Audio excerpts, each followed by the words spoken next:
Sahabat-sahabat Kristus, salam jumpa dalam acara Sabtu, Sarapan Bersama Tuhan.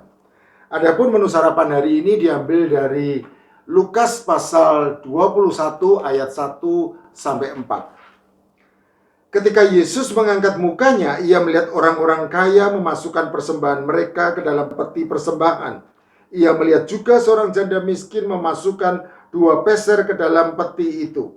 Lalu ia berkata, "Aku berkata kepadamu, sesungguhnya janda miskin ini memberi lebih banyak daripada semua orang itu. Sebab mereka semua memberi persembahannya dari kelimpahannya. Tetapi janda ini memberi dari kekurangannya.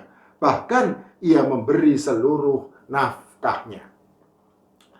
Janda adalah sebutan bagi istri yang sudah tidak bersuami lagi karena bercerai atau ditinggal mati suaminya.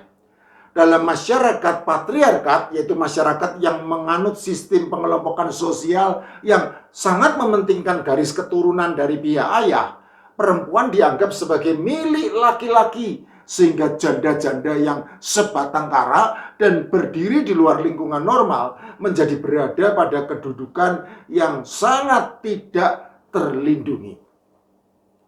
Pada zaman Perjanjian Lama, sikap masyarakat terhadap para janda secara umum kurang begitu peduli, sehingga pada gilirannya mereka juga kurang menyantuni. Tetapi Allah menaruh perhatian khusus kepada para janda bersama-sama dengan anak-anak yatim, dan Dia memerintahkan umatnya untuk memperhatikan mereka. Keluaran pasal 22 ayat 22 sampai 24, Ulangan pasal 14 ayat 28 dan 29, Mazmur pasal 68 ayat 6, Amsal pasal 15 ayat 25, Yesaya pasal 1 ayat 17. Pada zaman sebelum Musa memang sudah ada keprihatinan terhadap gawatnya keadaan janda tanpa anak, sehingga dibuatlah kewajiban perkawinan ipar, yaitu kewajiban bagi saudara suami untuk menikahi janda dari saudaranya. Kejadian pasal 38 ayat 1 sampai 11. Namun baru pada masa kepemimpinan Musa lah kewajiban itu menjadi hukum yang secara resmi diberlakukan. Ulangan pasal 25 ayat 5 sampai 10. Pada zaman Perjanjian Baru, sikap masyarakat terhadap para janda secara umum juga tidak lebih baik. Bahkan ahli-ahli Taurat yang seharusnya menjadi teladan untuk melindungi mereka justru kerap kali berlaku nista dengan menelan rumah janda-janda untuk keuntungan pribadi. Lukas pasal 20 ayat 47. Oleh karena itu bukan kebetulan apabila Lukas di dalam kitab Injilnya menempatkan kisah tentang persembahan seorang janda miskin, Lukas pasal 21 ayat 1 sampai 4, langsung setelah Tuhan Yesus Kristus selesai memberi nasihat kepada semua orang supaya waspada terhadap ahli-ahli Taurat yang gemar melakukan pencitraan dengan tampil di hadapan umum sebagai orang saleh untuk menerima penghormatan. Tetapi sejatinya perilakunya sama sekali tidak dapat menjadi teladan. Lukas pasal 20 ayat 45 sampai 47. Alkisah suatu hari Tuhan Yesus Kristus duduk dalam bait Allah, menghadap ke arah peti persembahan dan memperhatikan orang banyak memasukkan uang ke dalam peti persembahan tersebut. Dia melihat orang-orang kaya memasukkan persembahan mereka ke dalam peti persembahan. Dan dia juga melihat seorang janda miskin memasukkan 2 peser ke dalam peti itu. Lukas pasal 21 ayat 1 dan 2. Pada masa itu uang yang beredar berupa koin logam, dan peti persembahan itu dibuat berbentuk seperti corong terompet dengan bagian sempit pada puncaknya sebagai tempat memasukkan uang persembahan dan bagian luas di bagian bawahnya sebagai tempat menampung uang persembahan. Oleh karena itu, setiap kali ada orang yang memasukkan uang ke dalam peti persembahan, maka pasti terdengar suara gemerincing beradunya logam. baik orang-orang kaya maupun orang-orang miskin, tentu saja tidak ada yang memasang tulisan penunjuk status sosial masing-masing. Namun berdasarkan pakaian yang dikenakan dan jumlah koin logam yang dimasukkan ke dalam peti persembahan, dengan mudah menunjukkan perbedaan status sosial di antara mereka. Memang Lukas di dalam kitab Injilnya tidak menggambarkan ekspresi dari orang-orang kaya ketika mereka memasukkan uang persembahan. Tetapi sangat mungkin mereka berekspresi penuh kebanggaan pada saat terdengar bunyi gemerincing yang nyaring. Dan mungkin banyak juga di antara mereka yang menjadikan saat itu sebagai kesempatan untuk memamerkan kekayaan. Hal inilah yang mungkin juga dilihat oleh Tuhan Yesus Kristus. Di pihak lain tentu saja berbeda halnya dengan si janda miskin. Mungkin dengan tubuh yang kurus kering terbalut pakaian lusuh, ia berjalan tertatih-tatih mendekati peti persembahan. Lalu dengan prihatin karena didera rasa malu dan minder, ia memasukkan 2 peser ke dalam peti persembahan. Tidak ada bunyi gemerincing, yang ada hanyalah suara kelitik lirih nyaris tidak terdengar. 2 peser? Berapakah nilai 2 peser pada masa itu? Untuk menjawab hal ini perlu lebih dahulu diketahui bahwa pada zaman Perjanjian Baru ada 3 jenis mata uang yang beredar secara luas di Israel, yaitu koin Romawi, koin Yunani, dan koin Yahudi. Satu-satunya koin Yahudi yang disebut di dalam Perjanjian Baru adalah uang perunggu lepton, dari kata Yunani leptos yang berarti kecil. Dan inilah yang disebut sebagai peser, yang nilainya teramat kecil, setara dengan 1/128 koin Romawi dinar, yang merupakan upah harian seorang buruh. Matius pasal 20 ayat 2. Jadi seumpama upah harian seorang buruh adalah Rp94.500 dengan mengacu kepada UMR Kota Semarang tahun 2022 sebesar Rp2.835.021, maka persembahan 2 peser dari si janda miskin itu hanya setara Rp1.500, atau setara dengan 1 koin logam Rp1.000 ditambah 1 koin logam Rp500. Jelas tidak ada yang peduli dengan persembahan 2 peser dari seorang janda miskin, karena peser merupakan uang terkecil yang paling tidak berharga di antara jenis koin logam pada masa itu. 2 peser? Apalah arti uang persembahan yang teramat kecil dan nyaris tidak berharga tersebut? Sama sekali tidak ada artinya.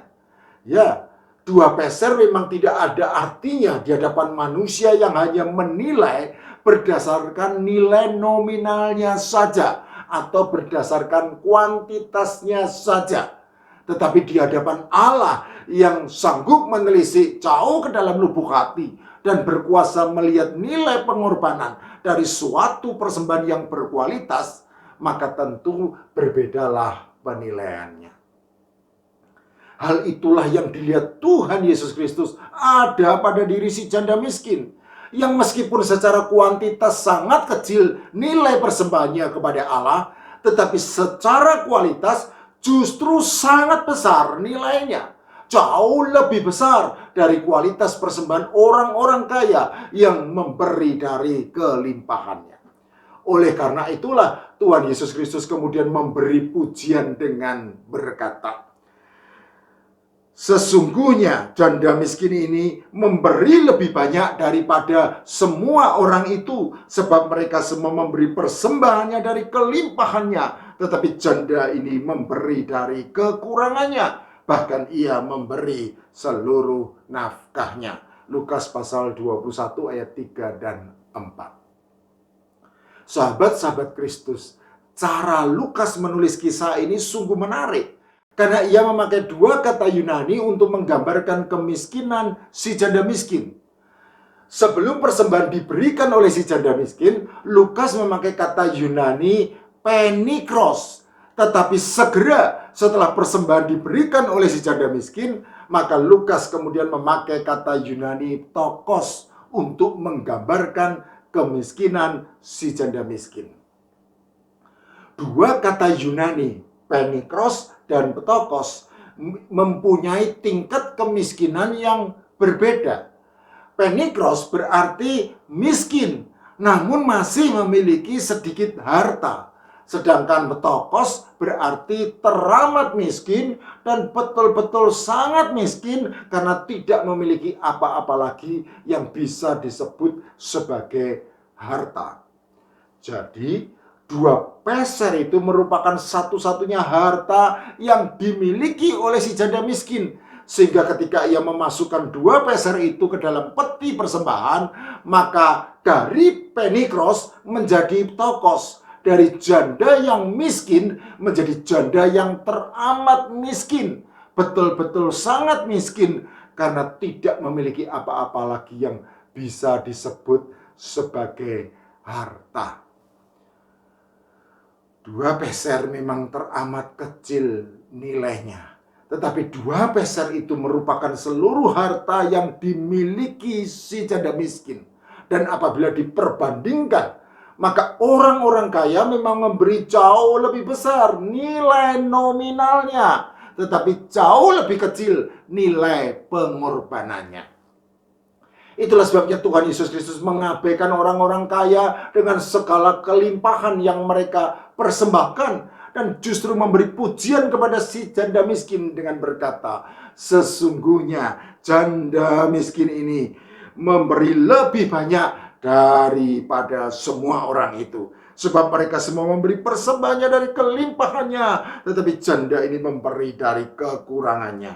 Bahkan ia memberi seluruh nafkahnya.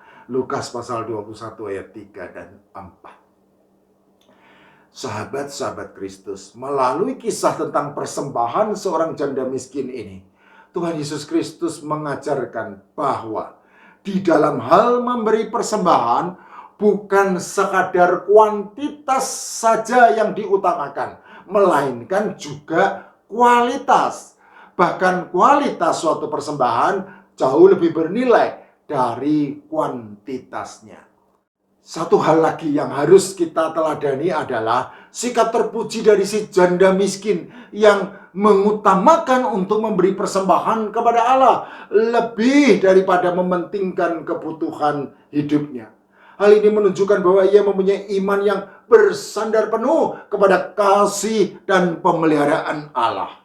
Oleh karena itu, mari kita hidup bersandar penuh kepada kasih dan pemeliharaan Allah. Dan mari kita belajar untuk memberi kepada Allah suatu persembahan yang terbaik, yang berkuantitas dan juga berkualitas. Amin.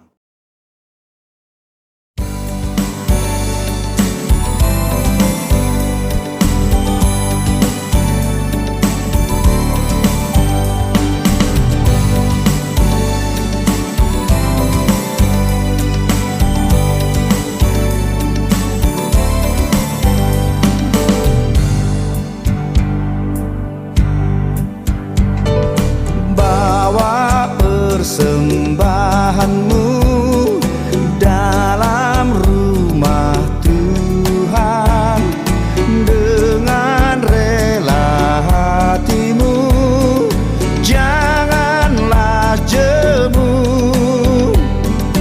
Bawa persembahanmu, bawa dengan suka, bawa persembahanmu, tanda sukacitamu, bawa persembahan.